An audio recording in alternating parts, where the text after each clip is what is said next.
네, 오늘까지 해서 이제 로마서 마무리 이제 하게 되고 다음 주부터 이제 시편 말씀으로 함께 말씀 나누도록 하겠습니다.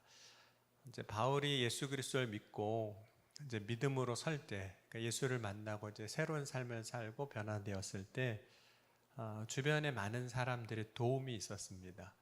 특별히 그가 회심하고 믿음으로 설 때뿐만 아니라 이후에 이제 바울이 복음을 전할 때에도 주변에 많은 사람들이 있었거든요.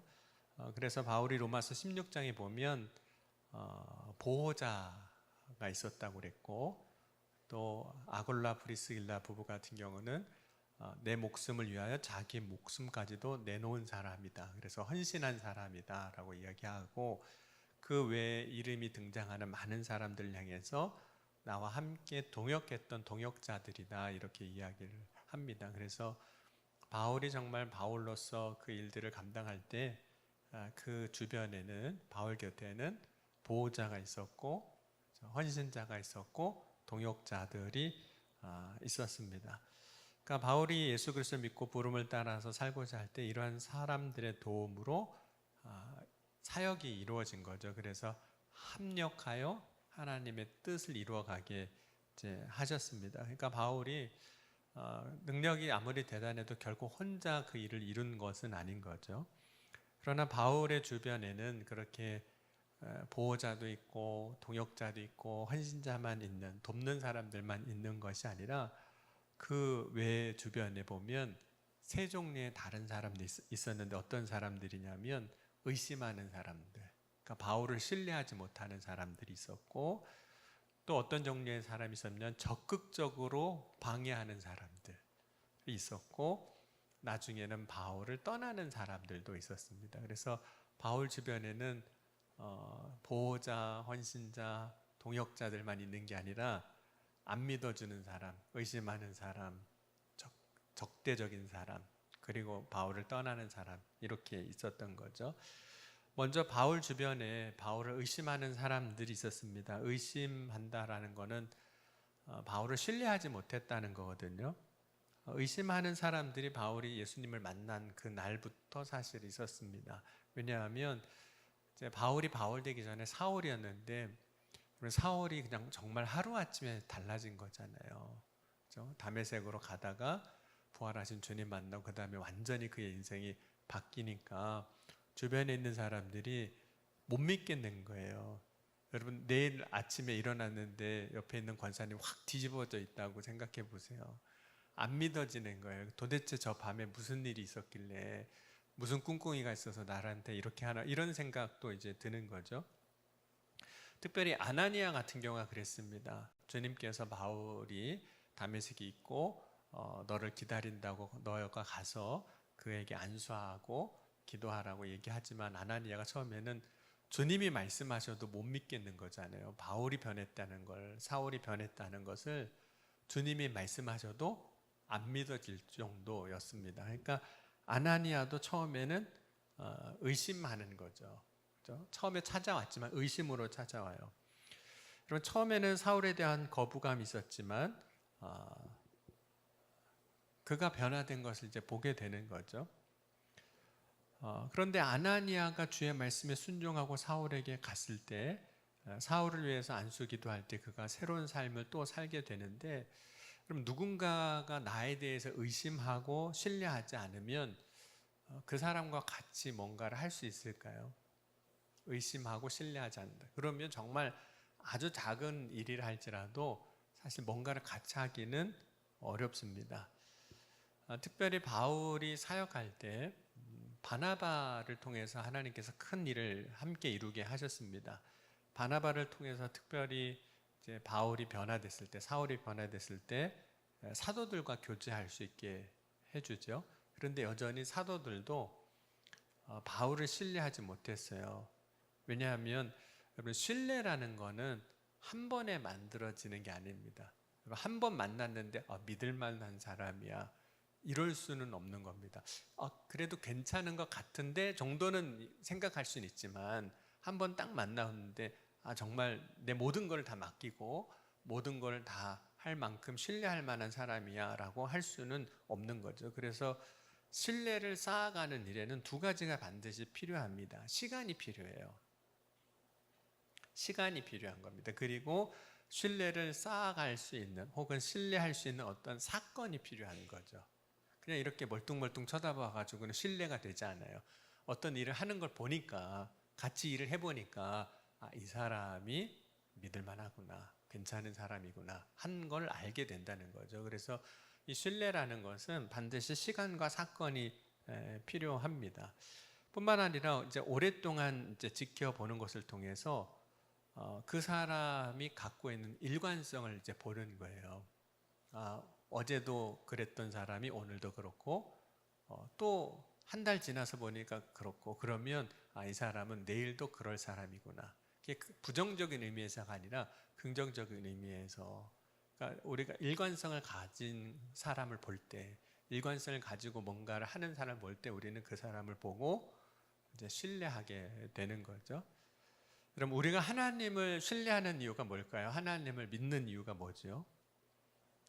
우리의 인생 가운데 하나님을 믿을 수밖에 없는 사건들을 다 경험하게 하세요. 여러분들도 다 스토리가 있으시잖아요. 예수를 믿게 된 스토리, 혹은 청량리 교회에 오게 된 인생의 그 스토리들이 다 있는 겁니다. 그게 없었으면 이 자리에 있지 않은 거죠. 뿐만 아니라 그냥 한 번의 사건으로 우리의 인생의 스토리가 생긴 것이 아니라 우리의 인생 가운데, 우리의 삶 가운데 우리가 하나님을 믿을 때 하나님은 정말 신실하신 하나님이시구나 라는 사실을 알게 됩니다. 우리를 향한 하나님의 성품이 언제나 일관되시거든요. 그럼 하나님이 여러분 사랑하시는 거 믿으세요? 내일도 사랑하실까요? 네, 한 1년 뒤쯤에도 똑같이 사랑하실까요? 그 사랑은 변함이 없을 겁니다. 어제 나를 사랑하신 하나님의 사랑이 오늘 나를 향한 사랑과 동일하고, 오늘 나를 향한 그 하나님의 사랑이 내일도 동일할 거예요. 그걸 우리가 이제 계속 경험하는 거거든요. 그 하나님의 성품의 일관성을 우리가 경험하면서 하나님을 믿는 거예요. 그럼 하나님은 결코 변덕 부리시는 분은 아니십니다. 어제는 이렇게 하겠다고 말씀하시고 오늘 확 뒤집으시고 내일 가면 또 바뀌어 있고 뭐 이러신 분은 아니라는 거죠. 그래서 하나님은 영원부터 영원까지 동일하신 분입니다. 그래서 히브리서 보면 예수 그리스도는 어제나 오늘이나 영원토록 동일하시니라 이렇게 말씀을 하고 있어요. 그래서 우리가 하나님을 신실하신 하나님을 고백할 수 있는 겁니다. 그런데 여러분, 시간이 지나면서 처음에 바울을 아나니아도 못 믿었잖아요.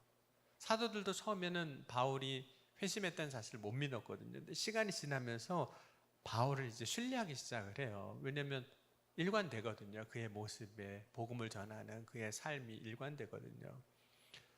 먼저는 바울이 회심한 것에 대해서 그래서 의심하지 않게 됩니다.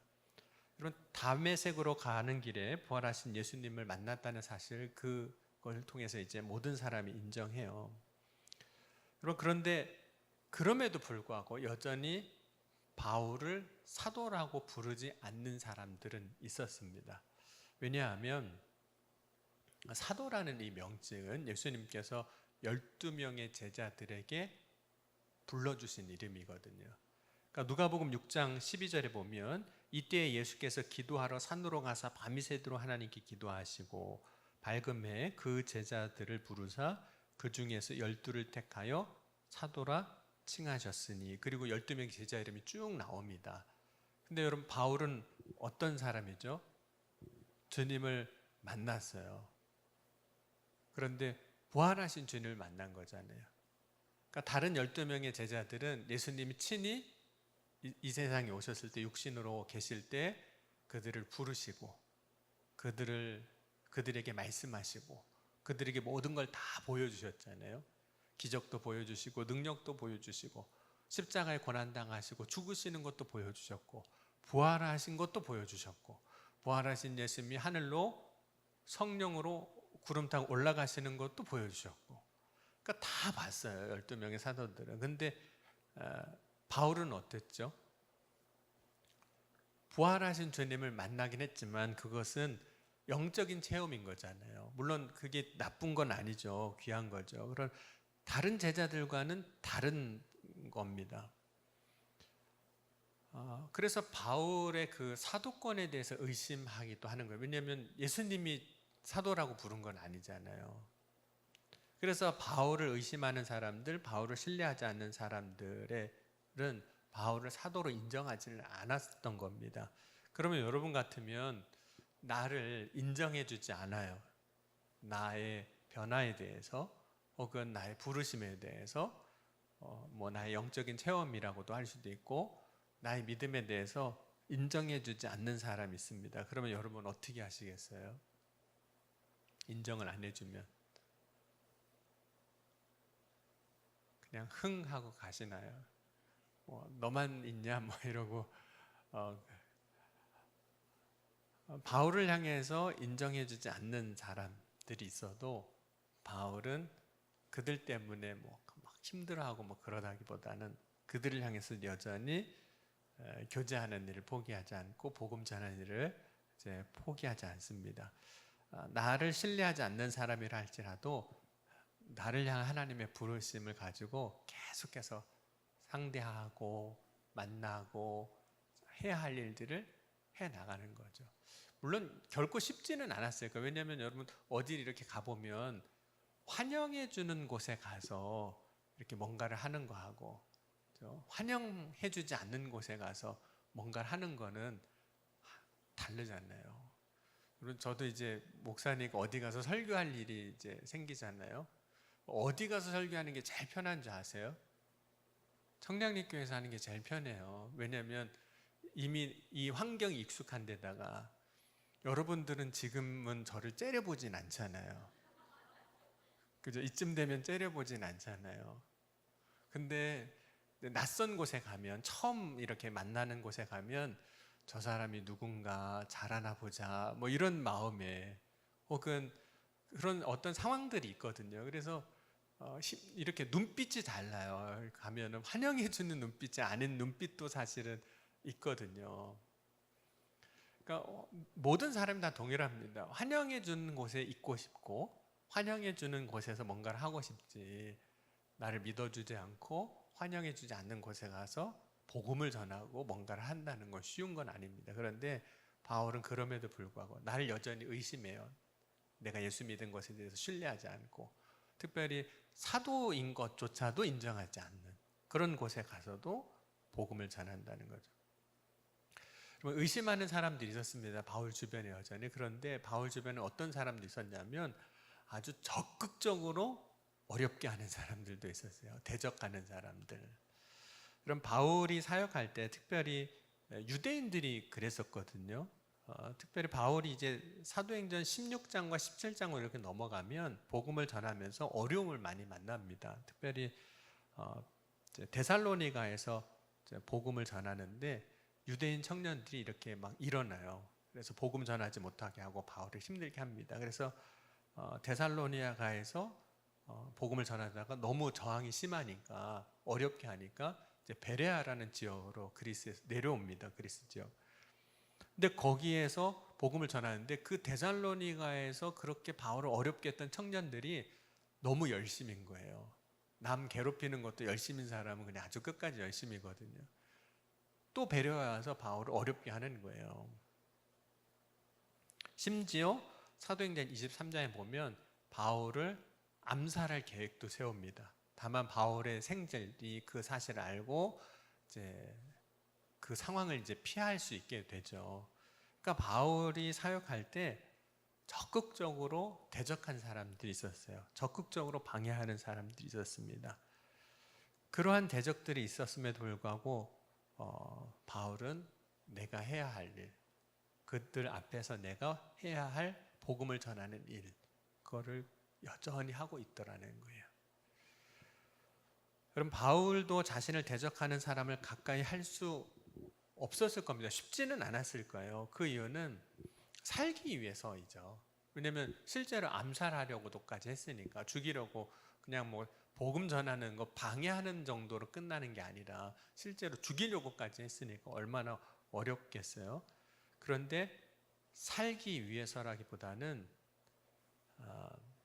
살아서 복음을 전하기 위해서 바울이 담대함을 가지고 복음 전하는 일을 합니다. 빌립보서에 보면 바울이 이런 고백을 해요.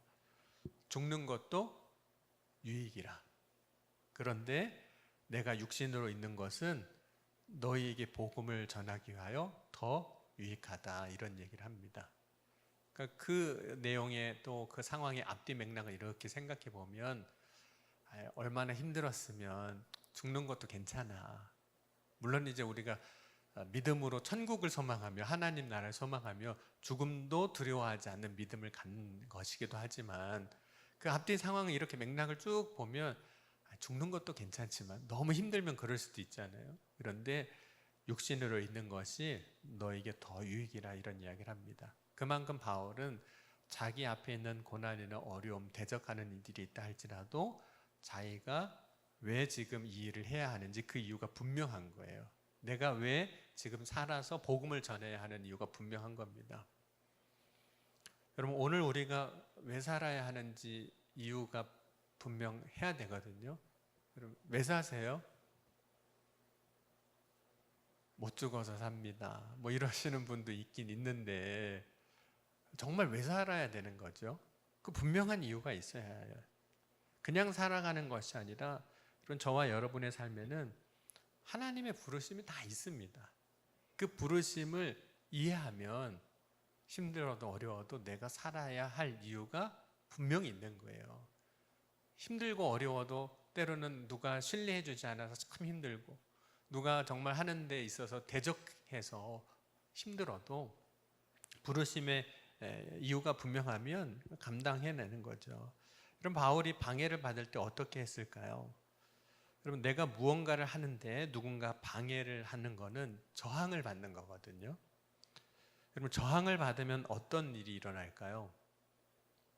내가 앞으로 걸어가려고 하는데 앞에서 바람이 세게 불어요. 나를 향해서. 그게 이제 저항인 거거든요. 그러면 그 바람이 부는 그 곳을 향해서 내가 앞으로 가려면 어떤 상황이 벌어질까요? 더 힘들어요. 더 많은 수고가 필요해요. 더 많은 에너지를 써야 되는 거거든요. 뿐만 아니라 저항이 세면 셀수록 그걸 뚫고 나가려고 하는 사람 입장에서는 쉽게 피로해지고 지치게 되는 겁니다. 그런데 바울은 어려움을 만날 때마다 피곤하여 지치지 않습니다. 물론 육신적으로 지치긴 해요. 육신은 어쩔 수가 없어요. 피곤합니다. 그건 뭐 어쩔 수가 없죠. 제가 청량리교회에 와서, 물론 청량리교회에 와서만 듣는 얘기는 아니고 지금껏 목회를 시작하면서 항상 들었던 얘기가 있습니다. 그러면 젊은 목사님 오셨냐고 그랬어요. 네, 30대 목회를 시작하니까 그때도 젊은 목사님이었고, 40대 저기 인천에 있을 때 그때도 젊은 목사님이었고, 지금도 여기서 오니까 젊은 목사님이에요. 여전히 그래서 20년 동안 젊은 목사님을 하고 있거든요. 근데 여러분, 젊어도 피곤한 건 피곤한 거더라고요. 네. 지난주 라오스 갔다 오고 이번 주 교역자 수양 가는데 여행이라고는 하지만 그냥 피곤해요. 그냥 육신이 피곤해지는 거죠. 바울도 지치는 겁니다. 특별히 바울은 고린도후서에 보면 육체의 가시가 있다라고 고백했어요. 사단의 사자. 그 육체의 가시가 뭔지 구체적으로 설명하고 있진 않아요. 어떤 분은 안질이라고도 이야기하고, 안과 질환이라고도 이야기하고, 다른 걸 이야기하기도 하지만 육체가 연약했거든요. 육체에 가시가 있었습니다. 그런데 그럼에도 불구하고 바울은 자신이 감당해야 할 일들을 저항이 있음에도 불구하고 해나가는 거예요. 그 이유가 뭘까요? 육신의 힘이 다른 사람보다 더 뛰어나서가 아니에요. 여러분, 우리에게는 육신의 힘이 있죠. 근데 육신의 힘만 있는 게 아니라 우리 속 사람의 힘이 있습니다. 우리 고린도후서 4장 16절 말씀 한번 같이 보겠습니다. 고린도후서 4장 16절입니다.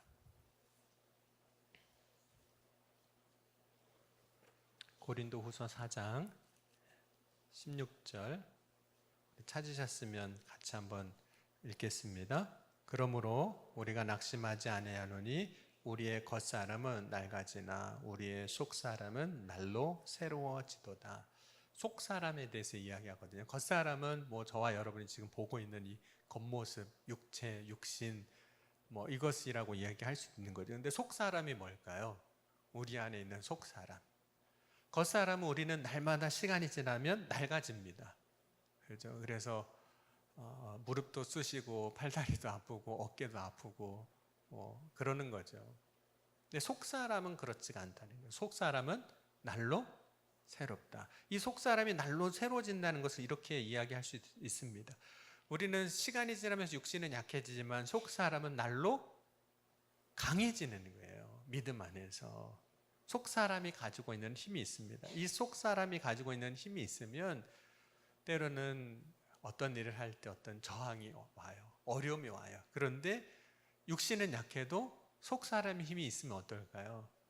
그 저항을, 어려움을, 고난을 그 속사람의 힘으로 이겨나가는 겁니다. 때로는 힘들고 어려워도 이겨나가는 거예요. 그러니까 바울이 속사람의 힘을 가지고 있으니까 자신을 대적하는 사람이 있지만 그 사람을 견디어서 자신에게 주어진 사명을 계속 이뤄나가게 되는 거죠. 그럼 바울에게 이제 신뢰하지 않는 사람들이 있었고 대적하는 사람들이 있었고 그 다음에 세 번째가 떠나는 사람들도 있었다고 그랬잖아요. 그럼 바울과 함께 함으로 인해서 하나님이 주신 일들을 감당했지만 바울의 주변에도 바울 같은 사람에도 여전히 떠나는 사람이 있었습니다. 먼저 마가라고 요한이 1차 선교 여행 때 중간에 중도에 이제 떠나버리는 일도 있었습니다. 물론 이제 그 마가라는 요한 나중에 신실한 바울의 동역자가 됩니다. 그런데 마가라는 그 요한의 2차 선교 여행을 동행하는 것 때문에 바나바하고 다투게 되잖아요. 그래서 갈라서게 되잖아요. 그래서 바나바가 떠나게 되죠. 그리고 바울은 세상을 향해 세상을 사랑으로 떠났던 데마 그리스에게 디도가 있다라고 디모데후서 4장 10절에 이야기를 하고 있습니다. 그런 떠난 사람이 바울의 사역에 힘을 빼는 역할을 하기도 하죠. 여러분 예수님도 누가 있었을까요? 예수님을 배반했던 가룟 유다가 있었습니다. 배반하고 떠났죠. 그럼 바울을 신뢰하지 않는 사람들, 적극적으로 방해하고 대적하는 사람들, 떠나는 사람들, 그 사람들을 오늘 가까이 하지 말아야 할 사람이라고 이야기하는 건 아니에요. 물론 떠날 것 같은 사람을 가까이 하지 않는 게 차라리 나을 수 있다고 생각할 수도 있습니다. 그런데 그럼 바울은 혹 그가 떠날 걸 알아도 그를 위해서 어떻게 했을까요? 이 사람이 지금 복음을 전했어요. 그런데 듣고 안 올 것 같아요. 안 따라올 것 같아요. 그래도 열심히 전하는 거예요. 우리 같으면 해도 안 올 사람 같으면 뭐하러 해. 이런 마음도 들 수 있잖아요. 여러분 예수님께서 가룟 유다가 배신할 걸 아시면서도 그를 위해서 그의 발을 씻겨주시는 거예요. 그날 밤 떠날 사람이에요. 그런데도 그 발을 다 씻겨주시는 거예요. 바울은 떠나야 할 사람에 대해서 이렇게 이야기합니다. 오히려 오늘 말씀 보면 잘못된 가르침을 줌으로 분쟁을 일으키거나 거치는 사람이 있다면 그 사람만큼은 살펴서 떠나라는 거예요. 그 사람과 가까이 하지 말라는 거죠. 16장 17절 보면 형제들아 내가 너희를 권하노니 너희가 배운 교훈을 거슬러 분쟁을 일으키거나 거치게 하는 자를 살피고 그들에게서 떠나라. 그럼 바울은 힘들게 했던 사람도 안 떠나가고 자신을 신뢰하지 않아주는 사람을 향해서도 떠나지 않았지만 오늘 17절 보면 배운 교훈을 거슬러 분쟁을 일으키거나 거치게 하는 자들을 살피고 그들에게서 떠나라고 이야기를 한다는 거죠. 왜 바울은 그렇게 안 떠나고서 이 사람들에게서만큼 떠나라고 하는 걸까요? 그 이유는 이들이 결국은 믿음에서 멀어지게 하는 영향을 나쁜 부정적인 영향을 주기 때문인 거죠. 여러분, 누군가가 누군가의 믿음을 멀어지게 한다면 어떤 걸까요? 어떤 사람이 누군가의 믿음이 약하게 만들어요. 혹은 하나님과 멀어지게 만들어요. 그럼 마태복음 23장 15절을 보면 예수님께서 바리새인들과 서기관들을 책망하실 때 이런 책망을 하셨습니다. 너희는 교인 한 사람을 얻기 위하여 바다와 육지를 두루 다니다가 생기면 너희보다 배나 더 지옥 자식이 되게 하는도다. 오히려 더 하나님에게서 멀어지게 만든다고 이야기하거든요.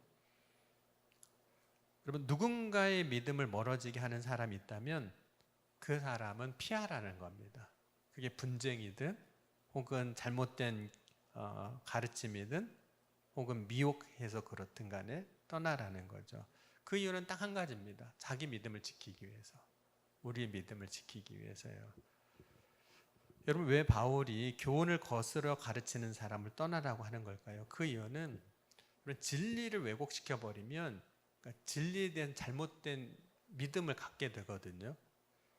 이런 잘못된 지식, 믿음을 가진 사람의 특징 중에 하나가 교활한 말을 하고 아첨하는 말을 하고 다른 사람 미혹합니다. 그래서 결국에는 진리에서 멀어지게 해요. 그 사람을 떠나라는 거예요. 근데 왜 자꾸 떠나라는 얘기를 하는 걸까요? 그런 사람 있으면 떠나라. 그 이유는 그럼 사람은 어떤 거냐면 가까이 하면 배웁니다. 가까이 하면 배워요. 인간은 본래 배우는 존재예요. 저와 여러분도 신앙생활 하면서 가까이 이렇게 있는 거잖아요. 그럼 서로 이제 배우게 되는 거예요. 우리는 보는 것을 통해서도 배웁니다. 아무것도 안 해도 그냥 그 사람이 하는 걸 보면서도 배우는 거예요. 또 함께 하는 걸 통해서도 이제 배웁니다. 또 같이 뭔가를 하면서도 이제 배우게 돼요. 그럼 배운다고 할 때 우리가 좋은 것만 배우는 게 아니거든요. 여러분, 말 배울 때 뭘 제일 먼저 배우는지 아세요? 좋은 말부터 배우지 않잖아요. 배운다고 할 때 나쁜 것도 배웁니다. 배운다고 할 때 무엇도 배우냐면 죄도 배워요. 그래서 가까이 하지 말아야 할 사람이 딱 정리가 되면 그 사람은 떠나라는 거예요. 왜냐하면 나쁜 걸 배우니까. 그래서 바울이 이런 이야기도 하게 됩니다. 디모데후서 3장에 보면, 특별히 3장 5절에 보면 경건의 모양은 있으나 경건의 능력은 부인하니 이 같은 자들에게서 내가 돌아서라, 이렇게 이야기를 합니다. 경건의 모양은 있지만, 겉모양은 있지만 능력이 없는 사람이 있다면 그들에게서 돌아서라는 거예요. 왜 그러냐면 우리가 진짜 배워야 되는 것은 경건의 모양일까요? 아니면 경건의 능력일까요? 그럼 말씀으로 진짜 사는 삶을 배워야 될까요? 아니면 성경책만 옆구리에 끼고 다니는 것만 배워야 되는 걸까요? 말씀으로 사는 걸 배워야 되는 거거든요. 그러니까 모양만 가진 사람 곁에 있으면 어떻게 되냐면 정말 모양만 배워요. 그렇게 하는 것만 배워요. 그렇게 보이게 하는 것만 배운다는 거예요. 그러니까 외식만 배운다는 거예요. 거짓된 사람의 삶의 모습만 배운다는 거예요.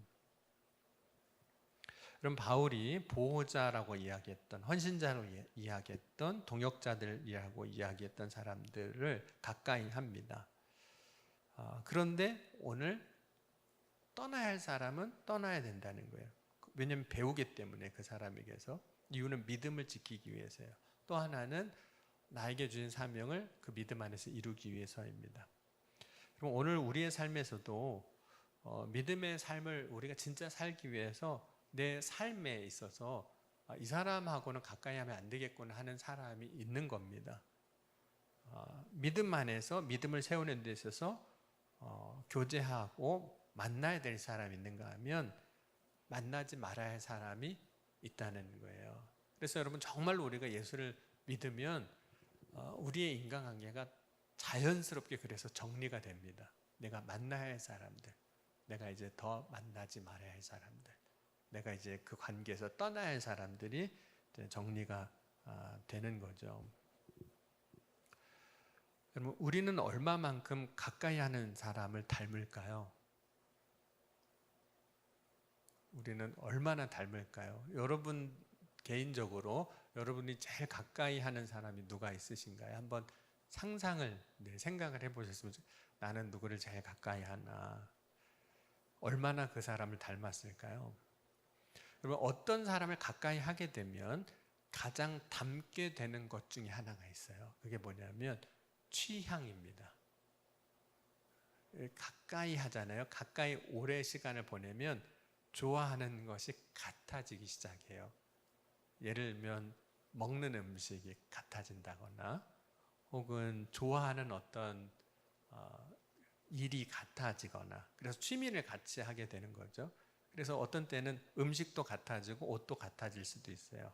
그런데 가까이 하면 사람이 무엇을 닮기 시작하냐면 말하는 것이 닮아가기 시작해요. 이 말이 닮습니다. 왜냐하면 서로 듣거든요. 처음에는 무엇이 닮냐면 말투가 닮아갑니다. 그리고 그 다음에는 그 사용하는 단어가 같아져요. 같은 단어를 쓰기 시작해요. 그리고 말하는 구조, 말의 구조가 있거든요. 그 구조가 같아집니다.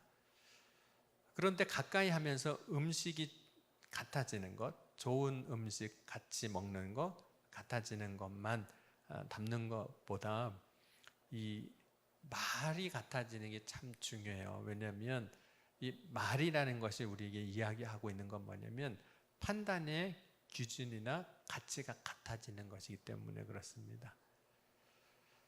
그래서 나중에 보면 가까이 하는 사람들의 이 대화를 보면 대화 주제가 비슷해지고 말하는 게 비슷해지는 걸 이제 보게 됩니다. 그런데 이 말이 같아지면 결국은 우리의 생각이 같아지는 거예요. 같이 판단 기준이 같아지는 겁니다. 그래서 믿음의 삶을 온전히 이루기 위해서 가까이 할 사람이 있는가 하면 떠나야 할 사람이 있는 거예요. 왜냐하면 결국은 우리의 생각이 그 사람과 같아지기 때문에 그래요. 여러분, 우리가 멀리해야 할 사람이 있다라는 말은 그 사람을 혐오하거나 미워하라는 그런 얘기는 결코 아닙니다. 우리의 믿음을 위해서 우리가 해야 할 일이 있다는 거예요. 그럼 반대로 가까이 할 사람이 있으면 더 가까이 하면 됩니다. 가까이 해야 할 사람, 가까이 하라는 것은 결코 그 사람을 의존하라는 그런 의미는 아닙니다. 혹은 가까이 하라는 얘기가 인간관계 안에는요, 선이 있거든요. 선이 있습니다. 가까이 하라는 건 그 선을 넘으라는 얘기는 결코 아니에요. 우리가 지켜야 할 어떤 도리가 있고 선이 있는데, 여러분, 가까이함을 통해서 믿음을 지켜낼 사람이 있다면 그 사람을 더 가까이 하라는 거예요. 여러분, 누군가를 만나면 그 사람하고 이야기하다 보면 기도하게 돼요. 그럼 그 사람은 내가 가까이 할 사람일까요? 아니면 멀리 해야 할 사람일까요? 가까이 할 사람이라는 거예요. 그런데 누군가를 만나면 그 사람하고는 희한하게 이분하고 만나면 하여튼 누군가 맨날 욕하다 끝나요. 그러면 이분은 가까이 해야 할 사람일까 아니면 멀리 해야 할 사람일까요? 네, 가까이 하기엔 너무 먼 당신이신가요? 사실은 잘 분별해야 됩니다. 내가 가까이 해야 할 건가 멀리 해야 될 건가. 그럼 가까이 함을 통해서 우리의 믿음을 지켜낼 수 있어야 돼요. 그런 사람이 있다면 더 가까이 해야 합니다. 그런데 반대로 우리가 생각해 보면 돼요. 나는 그러면 누군가에게 어떤 사람이 되고 있는가? 저 상대방에게 나는 가까이 하면 유익한 사람인가? 아니면 멀리 해야 될 대상인가 하는 거예요. 그러니까 내가 누군가를 가까이 했을 때, 만났을 때 나는 누군가에게 선한 영향력을 줄 수 있는 사람인가 하는 겁니다. 그것도 사실 생각해 봐요. 내 주변의 사람 가운데 내가 가까이 해야 할 사람, 멀리 해야 할 사람만 생각할 것이 아니라 나도 동일하게 누군가에게는 가까이 해야 할 사람, 멀리 해야 할 사람이 될 수도 있는 거거든요. 여러분은 누군가에게 항상 가까이 해야 할 사람, 가까이 하고 싶은 사람이 될 수 있기를 주의 이름으로 간절히 소원합니다. 그러면 어떤 사람이 가까이 해야 할 사람 혹은 가까이 하고 싶은 사람이 되는 걸까요? 여러분, 매번 이야기하는 거지만 우리가 겉으로 드러나는 것은 결국은 다 어디에 있는 게 나오는 걸까요? 내 속에 있는 게 나오는 겁니다. 말도 내 속에 있는 게 나오는 거예요.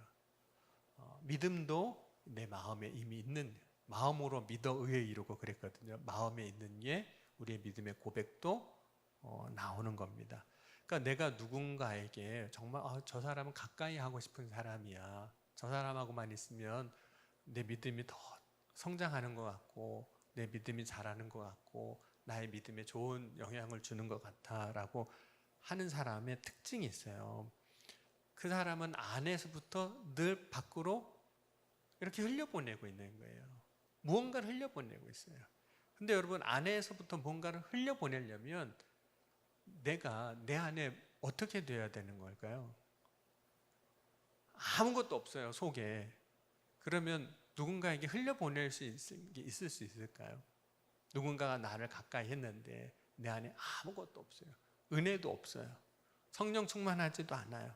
말씀도 없어요. 그러면 결코 내가 누군가와 가까이 있을 때 그 사람이 내가 흘려보내줄 게 아무것도 없는 거죠. 그러니까 내 안에 충만한 것으로 내 주변에 누군가를 만났을 때 그 사람에게 나는 흘려보내줄 수 있는 사람이 되는 거예요. 그래서 누군가 가까이 있을 때 그 사람에게 유익한 사람이 되는 거죠. 그러니까 그러므로 여러분, 오늘 이 시간 우리가 해야 할 것 중에 하나는 뭐냐면, 물론 내 주변에 가까이 해야 할 사람, 멀리 해야 할 사람 분별하는 것도 중요하지만 내가 충만해지는 거, 내가 은혜로 먼저 충만해지는 거, 내가 성령으로 충만해지는 거, 내가 기도로 충만해지고 하나님의 말씀으로 충만해지면 여러분, 주변 사람들이 나를 통해서 그 사람들이 변화되는 역사가 일어나요.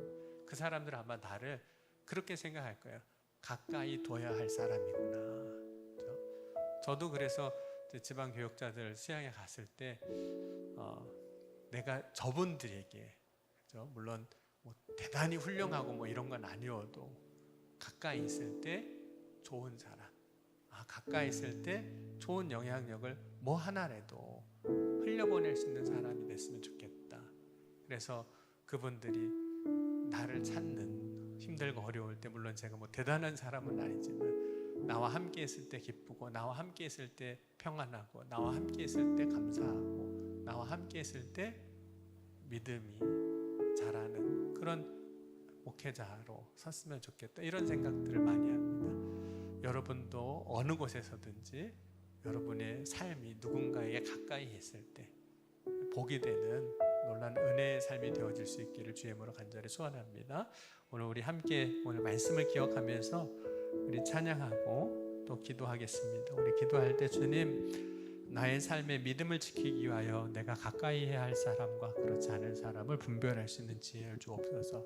뿐만 아니라 나의 삶이 누군가에게 섰을 때 정말로 가까이 하고 싶은 사람이 되게 하여 주옵소서. 그런 믿음의 삶으로 서길 원합니다. 우리 시간 함께 찬양.